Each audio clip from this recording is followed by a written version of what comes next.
The bell rang with a cheerful ding ding, signaling the last day of school. The classroom buzzed like a beehive. Pencils clattered, backpacks rustled, and laughter bounced off the walls. Some kids were busy doodling little suns and ice cream cones on their notebooks, already dreaming of summer. Others whispered excitedly about vacations, sleepovers, and staying up late. But on the teacher's desk sat something very special, a bright yellow envelope decorated with stars, smiley faces, and glittery stickers. On the front, in big looping letters, it read, "To my wonderful students." The children's eyes widened. "What's that?" whispered Ella. "Maybe it's a treasure map," guessed Sam. Charlie grinned. "Or maybe it's a secret code." The teacher chuckled softly. "It's even better. This, my dear class, is a letter I wrote just for you. Today, instead of our usual story time, I'd like to read it aloud." The room grew still. Even the squeaky classroom hamster, Mr. Nibbles, seemed to lean closer in his cage.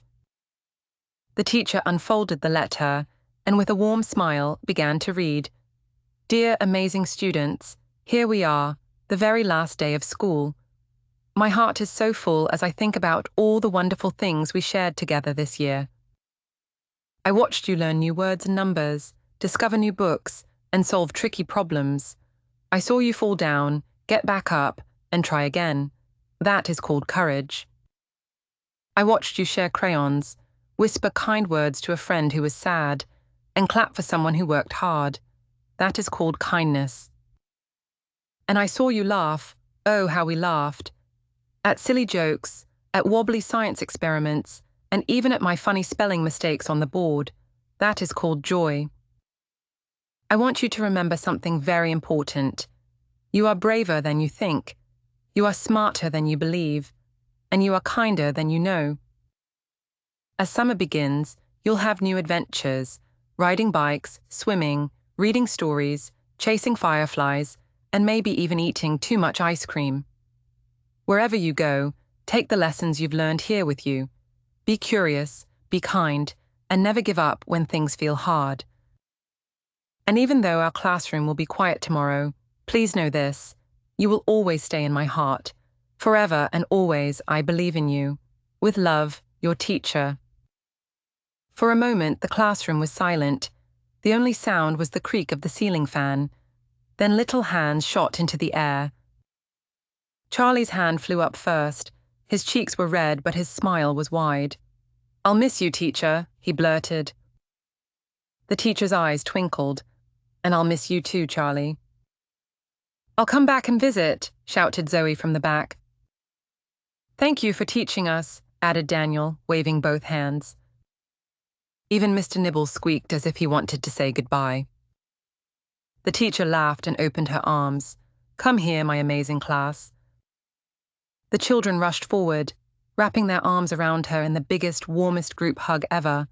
Some laughed, some sniffled, but all of them felt the same thing: love. That afternoon, the classroom turned into a mini celebration. There were cupcakes with rainbow sprinkles, balloons bouncing from desk to desk, and music playing softly from the little radio on the shelf.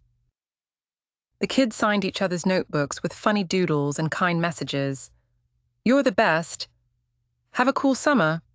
Don't forget me." The teacher walked around, smiling at each one, her heart full. At the very end of the day, she whispered, "Remember, wherever life takes you, you'll always be my students, and I'll always be cheering for you." The final bell rang. Ding ding. Backpacks swung onto shoulders, shoes squeaked down the hallway, and the children waved goodbye one last time. Charlie turned at the door and called out, "We'll never forget you." The teacher pressed a hand to her heart and whispered back, "And I'll never forget you." Teachers don't just teach lessons. They cheer for their students, believe in them, and carry them in their hearts long after the school year ends. Please like, share, and subscribe to my channel. Bye.